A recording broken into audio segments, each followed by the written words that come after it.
Hey y'all, this is KP. This is Real Deal Sports Talk with KP. It is May 7th, 2018. I hope everybody had a great kickoff to their week on this fabulous Monday.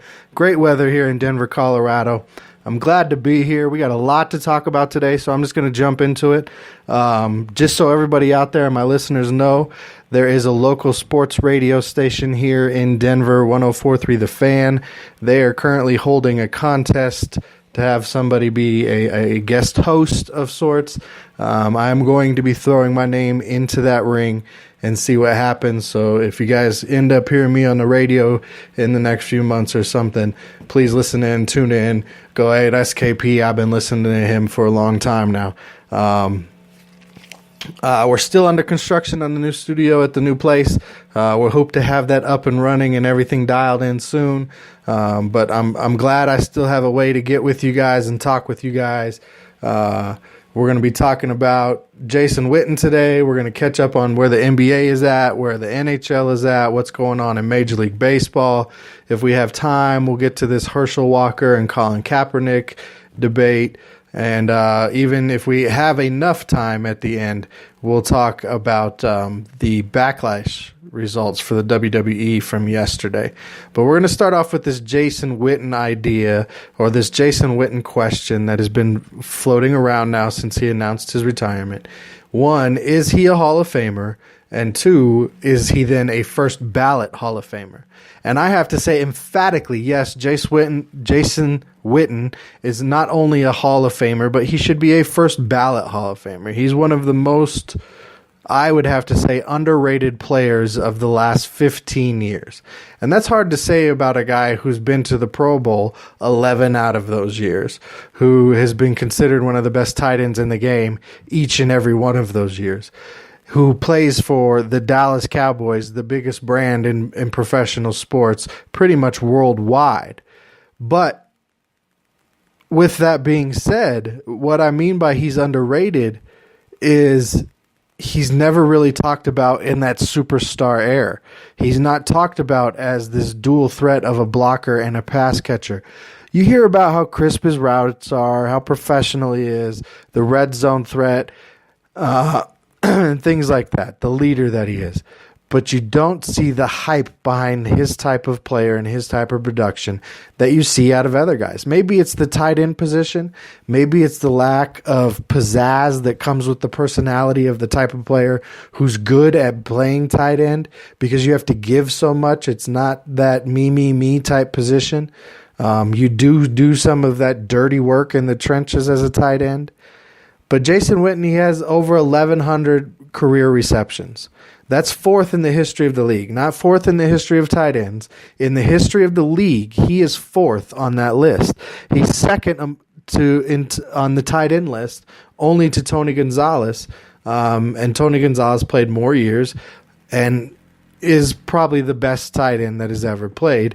And he had 1,325 receptions. Larry Fitzgerald and Jerry Rice are the only other two players in NFL history with more catches than Jason Witten. So think of that, those three names that are ahead of Jason Witten on the all-time receptions list: Tony Gonzalez, Larry Fitzgerald, and Jerry Rice. We can think of a ton of great receivers. Jason Witten has more receptions all-time than those receivers, than the Terrell Owens, than the Rod Smiths, then the Andre Reeds, the Art Monks, you name it. He's got them beat.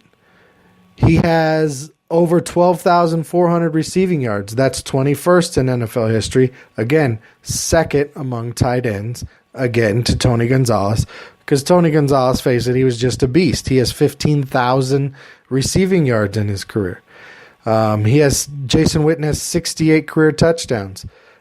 That's only 46th in the history of the league, but now you're opening that up more. You're opening it up to the special teams guys, the defensive touchdowns, the running backs, the receivers, all of those positions. And he's 46th in the history of the league, fifth amongst tight ends.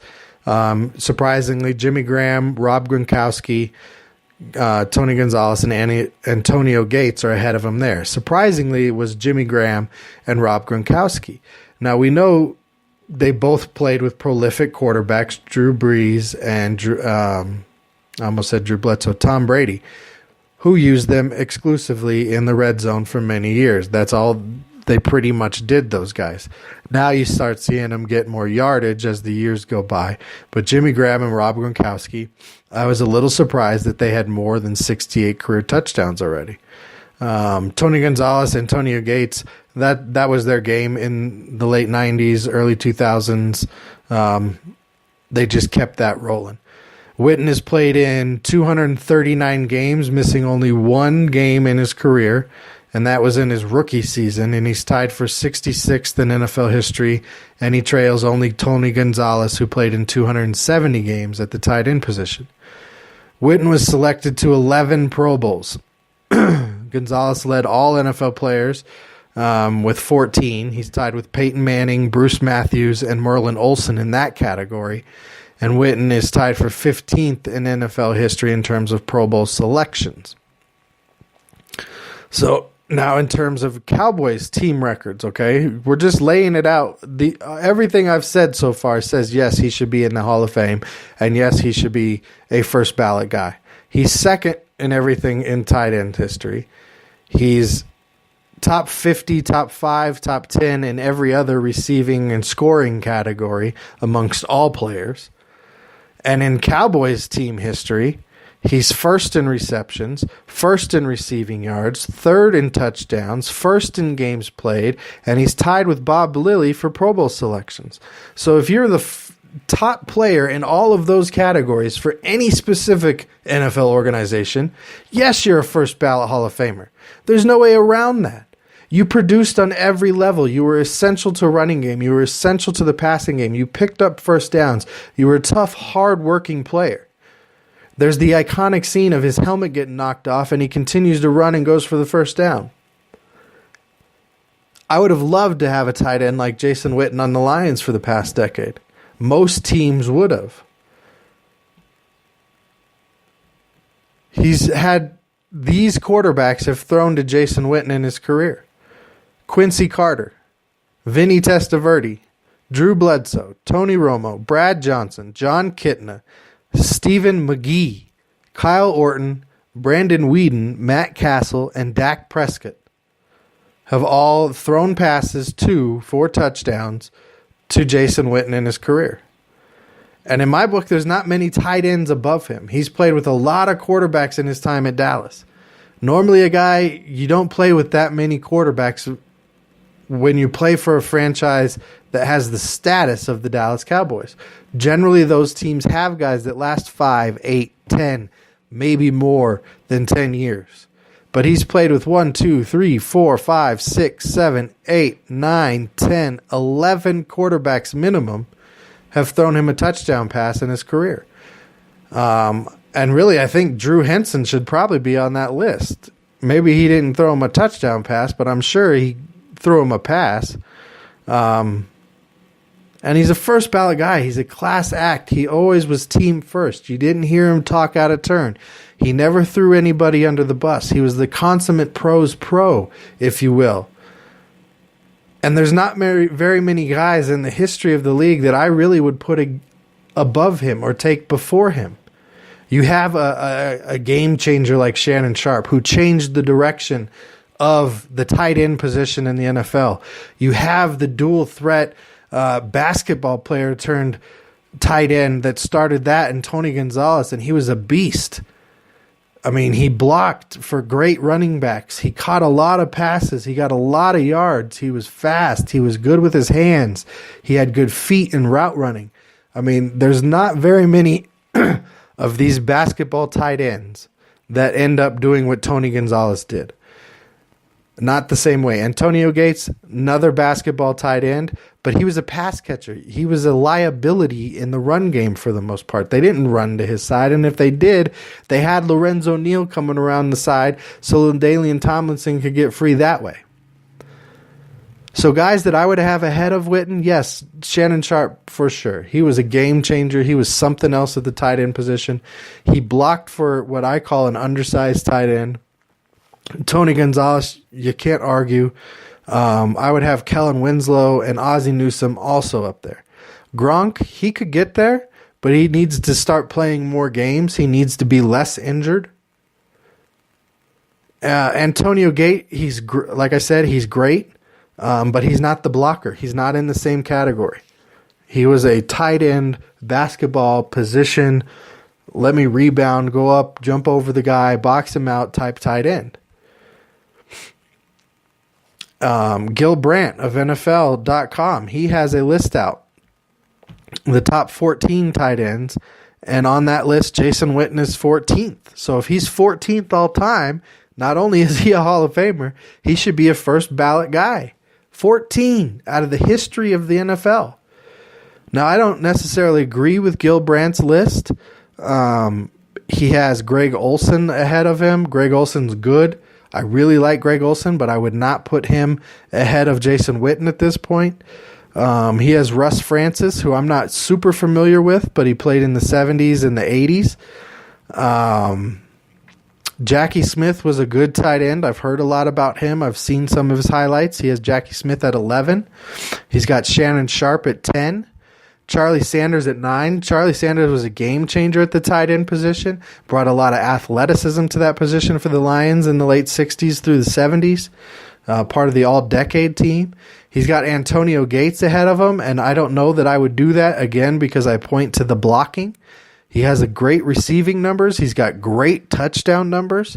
But that's what he was. He was the touchdown catching guy who could box you out and catch that pass that was thrown before the defender could get in position.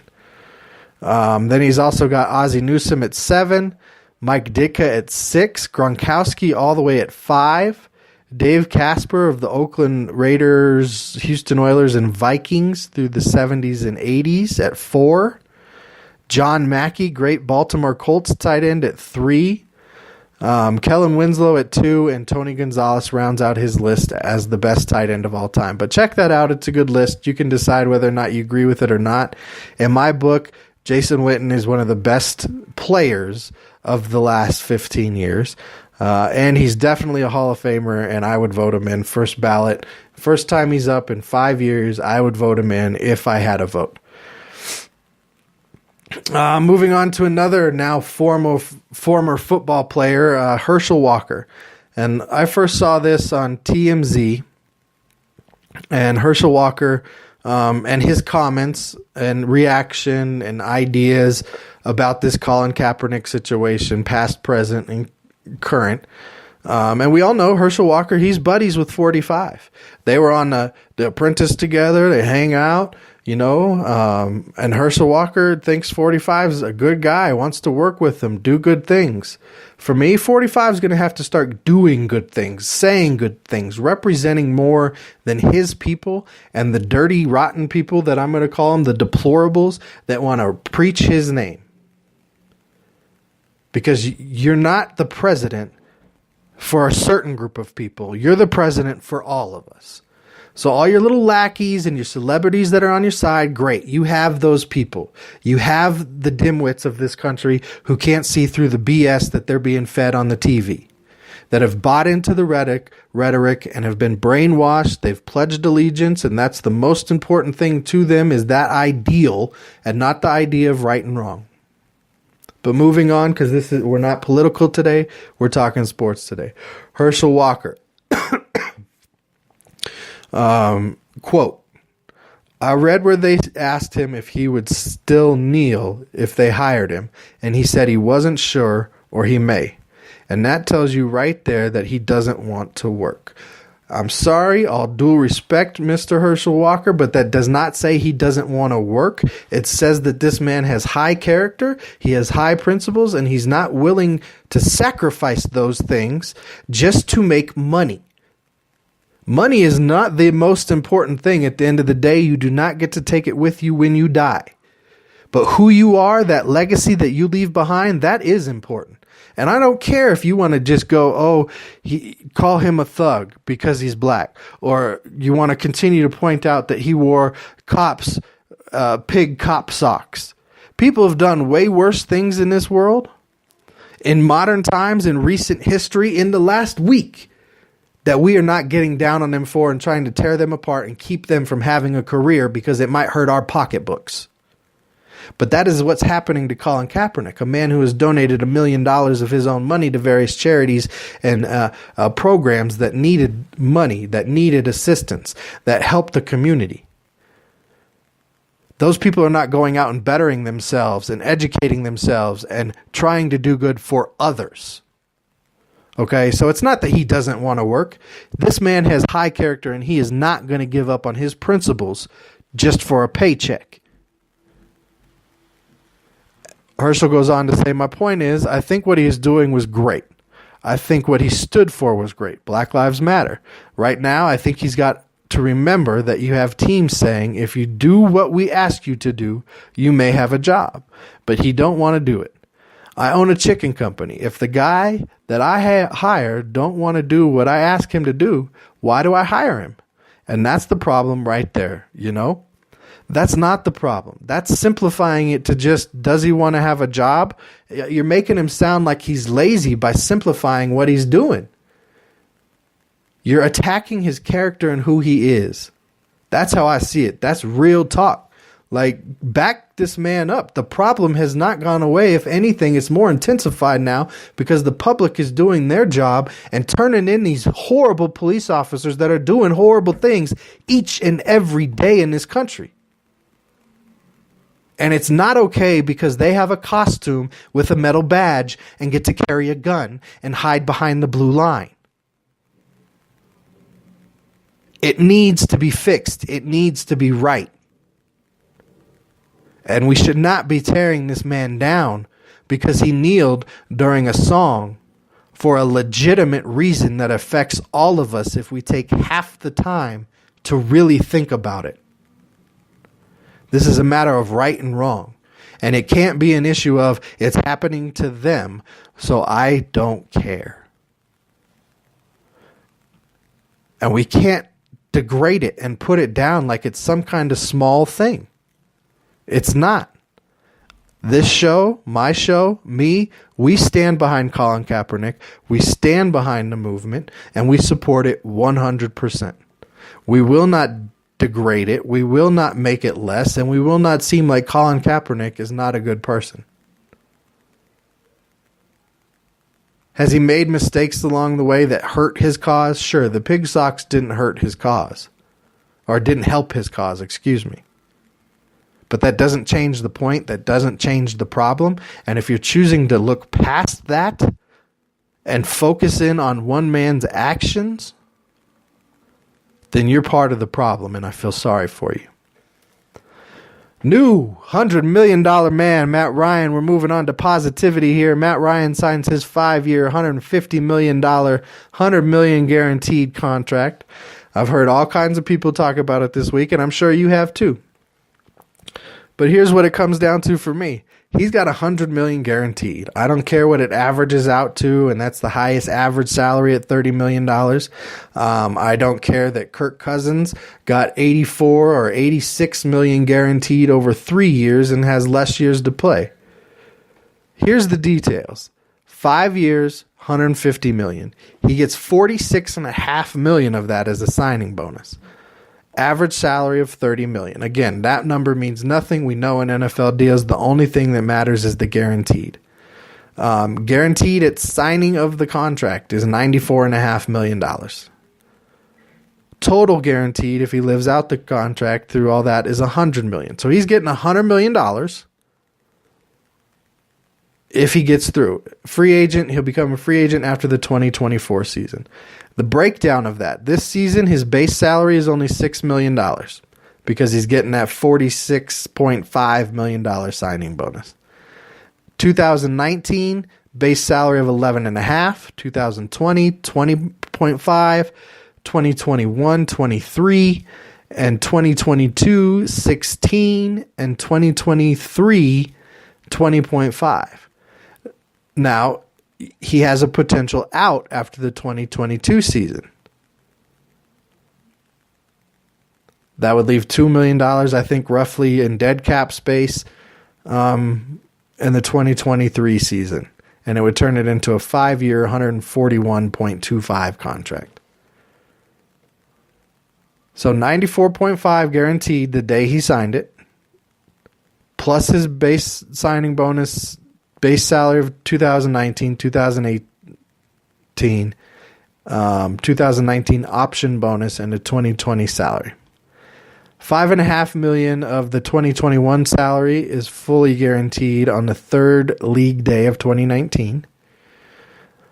So if he gets hurt or something happens, they will owe him $5.5 million in the 21 season on that the third day of the 2019 season. $5.5 million of the 2021 season becomes guaranteed. Excuse me, I'm looking at these notes here. And then 2019, 2022, 2023, he has different option and roster bonuses. I think it's a great contract. I don't see any problem with the contract based on the market. Players that he has, in my opinion, gone past in ability and stats. If you look at just the top contracts right now that are out there, with his being the biggest now, you have right behind him Jimmy Garoppolo, who has earned nothing. He got a giant contract on hype and hype alone. 7 starts, no playoffs, no pressure, no late season pushes. He's getting paid off of Tom Brady's legacy in New England. Now, could he potentially be this great quarterback everybody sees him as? Sure. Maybe Garoppolo does turn into that. I would expect more so for Garoppolo to have a 7-9 type season. They don't have a great team. They're building a team there. They know they have 6 years to get it right. Okay? Yes, his 7 starts so far have all been wins, but he's had 7 starts. Let that get to 16, 20, 30 before we anoint this young man something else. Matthew Stafford, in my opinion, based on what the other contracts were out there, has earned his contract. Yes, he doesn't have great playoffs. No, his personal record against teams 500 or better isn't that great. But you go back to, has he had a running game? No. Has he had an offensive line? No. Has he had a great defense most of those years? A couple. Oh, well, he had Calvin Johnson. Yeah, who was double or triple teamed on almost every play, with nobody on the other side who ever stepped up, no tight end help over the middle consistently, and no running game. So the argument that he had Calvin Johnson, well, yeah, that helped him put up a lot of big numbers, but you're not getting a lot of wins that way. You have to be able to control the ball, and that the Lions could not do just throwing the ball. So everybody needs to give Stafford the respect that he's due a little bit. Look at the real numbers. Look at the game tape. Look what he's done with less than everybody. Last year, Lions receivers only tandem to have 2 receivers over 1,000 yards. Also, in the top 3 of the least amount of separation on completions. So not only did he not have a running game, but he's throwing into tight windows all the time. So Stafford's contract, I think, is warranted. Derek Carr's hype. He had that great year. Last year, he came back down to earth a little bit with the back injury that was early in the season. We'll see if he rebounds this year. But that was way too early for a Derek Carr to get that huge contract. Andrew Luck shouldn't have got the big contract that he got at the time they did. They should have let that one play out a little more. Picked up that rookie option. It would have been better for the team than giving him that giant contract that he's now sat 2 years on and may not play this year. He's still not throwing a football. And then Aaron Rodgers, who's getting ready to leapfrog Matt Ryan, would be next on that list. And Aaron Rodgers is every bit worth that money. So out of those current top contracts, you have 3 guys that have earned it, that have led the team, that have been through the trenches and the battles and had to play hurt and play when they don't have the supporting cast and still put up the numbers and still get their team to the playoffs and or are MVP and Super Bowl caliber guys. Matt Ryan, you deserve your contract based on that. Look at Matt Ryan's numbers. Oh, people want to look at his playoff struggles. It's not just him. We've talked about it on this show before. Football is the ultimate team sport. Not one great player ever won a football game by themselves. One great player can maybe carry a team, make some things happen, but you still need other guys around you to get to wherever. Elway went to 3 Super Bowls with the Broncos, lost all of them horribly. People say he carried that team. Yes, he was the de facto skill position guy that got them there. But the defense made plays. The 3 amigos made plays. Some other guys, Rick Carlisle came up with big kicks. David Treadwell came up with kicks. And they didn't win anything until they had that complete team around them in the late 90s. Because it's the ultimate team game. I get so frustrated when they want to go, oh, well, this guy's not that good because look at his record versus this. It's not a one-on-one sport. You can't ever look at football through that lens. That's not this game. So if you look at Matt Ryan's numbers, completion percentage over 60 every year of his career except one in 2009. That year was an off year for him for whatever reason. That second year in the league, that was the only year he threw for less than 3,000 yards. He's thrown for more than 4,000 yards in 7 years in his career. He's had more than 20 touchdowns in every year of his career but his rookie season, with his max being 38 touchdowns last year in that Kyle Shanahan offense that was just amazing. His most interceptions in a season was 17 back in 2013. And we have Hall of Famers that threw more interceptions than that in a season. So I say yes, Matt Ryan, you deserve your contract. It's a big money. It is the business of the NFL. I never would have thought professional sports playing a game like this. When I was a child, you'd see this kind of money being thrown around. But it is what it is. If teachers made that much, that's what they would make. It's just the profession, right, wrong, or indifferent. It is what it is. And based on the market, based on his numbers, his production, with different teams, with different players, with different offenses, with different coaches, it's there. He continues to be that player, so he's earned it based on market value. Oh, big money, huh? Well, the next group we're going to talk about makes even more money. That's Major League Baseball. But I really just want to get you guys caught up on where the standings are currently as far as that goes. But Boston is currently leading the East with only 9 losses, but the Yankees, they've won something like 15 out of their last 16 games. They're on a tear right now. The young kids they've brought up so far early in this season have been doing great. Stanton is striking out a little less right now. Judge is doing his thing. Sanchez is heating up a little bit. The Yankees, they're going to be tough in the East. But Boston is holding down that number 1 spot right there, right now. Cleveland is basically tied with Minnesota, although Minnesota hasn't played as many games as Cleveland. But so you give the nod to Cleveland, right? Basically, there's 17-17 on the season in the Central.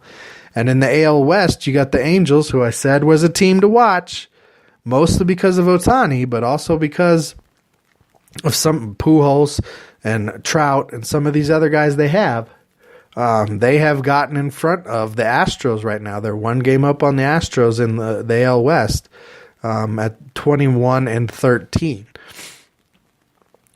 Jumping over the National League side, the Braves, and a shocker, are leading the National League East at 19-14. I thought the Nationals would run away with this division this year. They're in 4th right now. There is a lot of the season left, granted, but a little shocking that the Braves are in 1st place. The Mets have come back down to earth from their hot start, losing 6 in a row now. St. Louis, they've picked it up some from their slow start. They're now leading the NL Central at a 20-12 record, playing really good baseball right now. The walk-off last night by Dexter Fowler. Milwaukee's playing good baseball in the Central. Pittsburgh's come back down to earth from their hot start, and we're still waiting to see what the Cubs are going to do. Their bats are still gone from the World Series, and the Reds, they've got the worst record in baseball, I believe, with they're tied with the Orioles. Each team only having 8 wins, and the White Sox, they only have 9. So the Reds are having a tough season right now. And in the West, another huge surprise for me, the Arizona Diamondbacks. I told you guys I did not expect them to be up there with the players that they lost this year. I thought it would be between the Rockies and the Dodgers.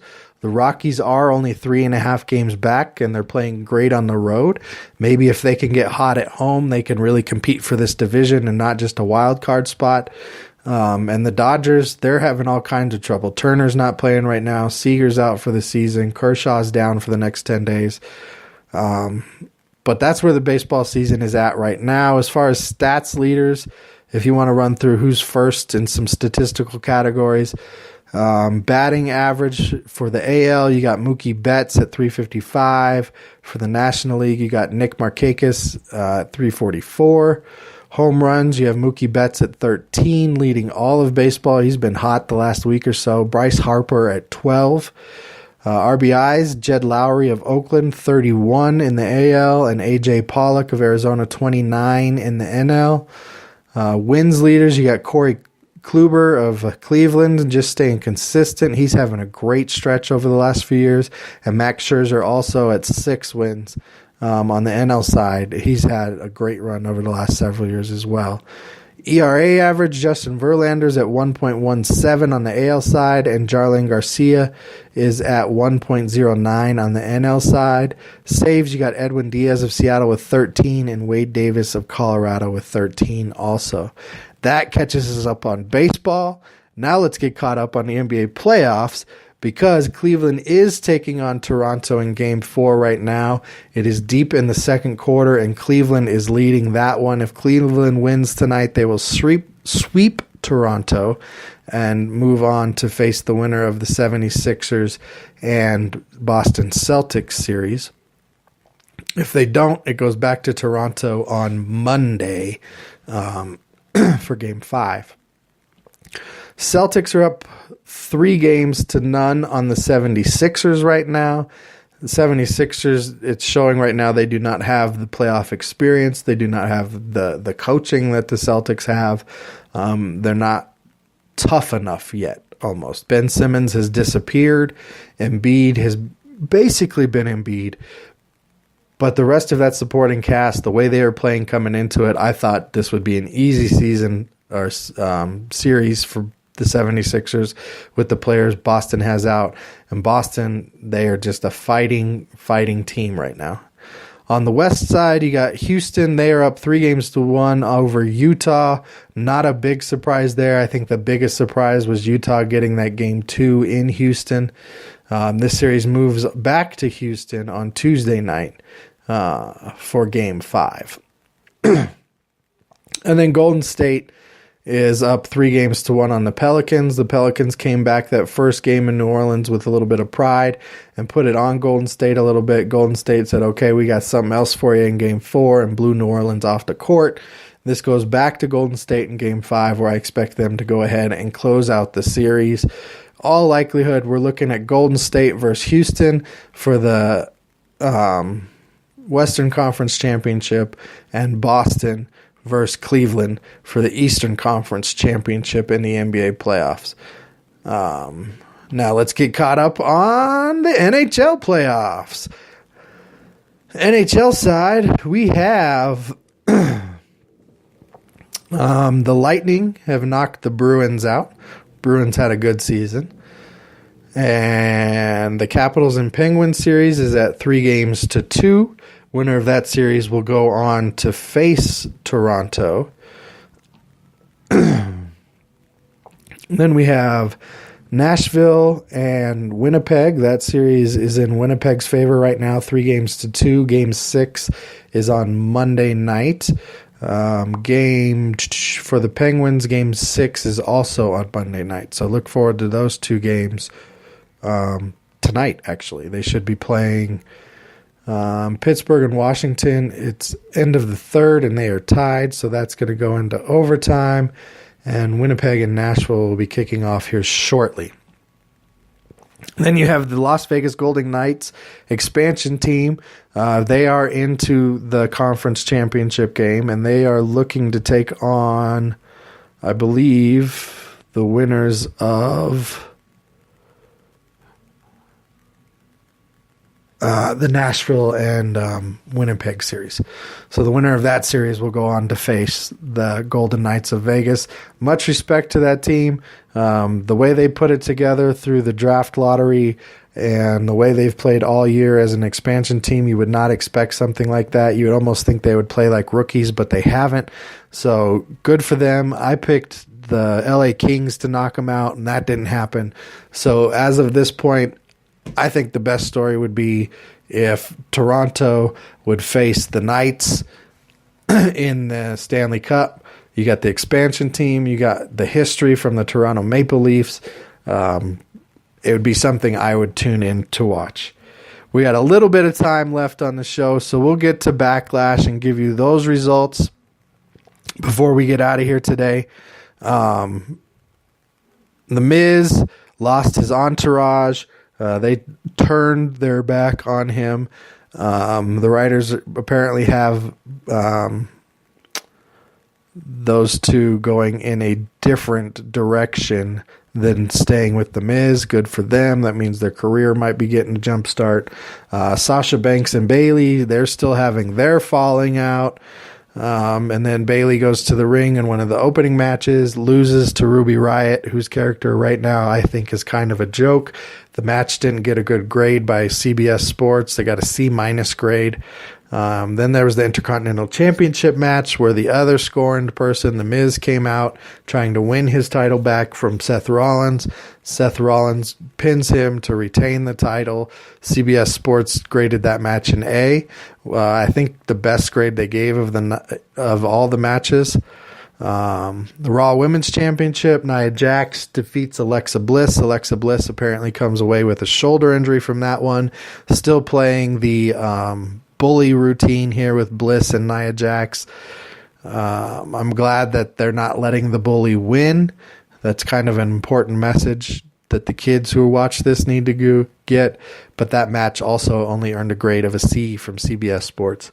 Samoa Joe came out, talked about how he was going to destroy Roman Reigns.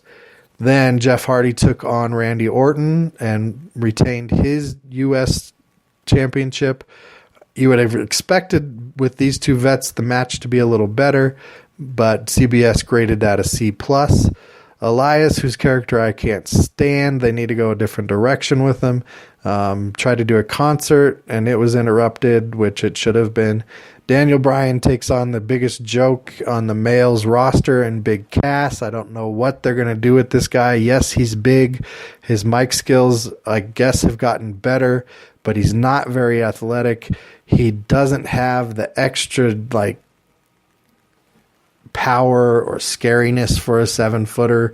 He doesn't have a great character. They're trying to turn him into this heel right now. It's just not working for me. I got chewed out the other day by a WWE Universe fanatic who said I have no idea what I'm talking about. Maybe that's the case. I just don't see it with this character. C+ for that match from CBS Sports. The Women's Championship for SmackDown, I don't know why they're giving Carmella these chances right now, but she defeats the far superior Charlotte Flair again to retain the title, making that title, in most fans' opinion, a big joke because Carmella is not on the same level with her mic skills. She's not on the same level with her wrestling skills as a Charlotte Flair, as a Asuka. And this Carmella goes out today and says, remember when Charlotte Flair beat Asuka and I've beat Charlotte twice? Well, it's all writing. So this match earned a grade of a D+ because Carmella's not that great in the ring. She's not an equal opponent to Charlotte Flair. And Charlotte Flair had to go out there and lose to a lesser person for whatever reason. The writers have it going in this direction right now. And people see through it. That's why it got a grade of a D+. The WWE Championship between AJ Styles and Shinsuke Nakamura. This should have been a better match. It ended in a complete draw with both players getting knocked in the groin and not being able to get up on the 10 count. Weak ending. Match gets a B- from CBS Sports. Braun Strowman and Bobby Lashley defeated Kevin Owens and Sami Zayn via pinfall. It's like they were just trying to fill time with this match. You got two big guys, strong, powerful guys in Strowman and Lashley, and then two jokes in Kevin Owens and Sami Zayn, who are just like little Dennis the Menace, Eddie Haskell types. And that match got a C-. Roman Reigns, he then defeats Samoa Joe at the end via pinfall, because the company is pushing Roman Reigns right now, and they need him to be that guy.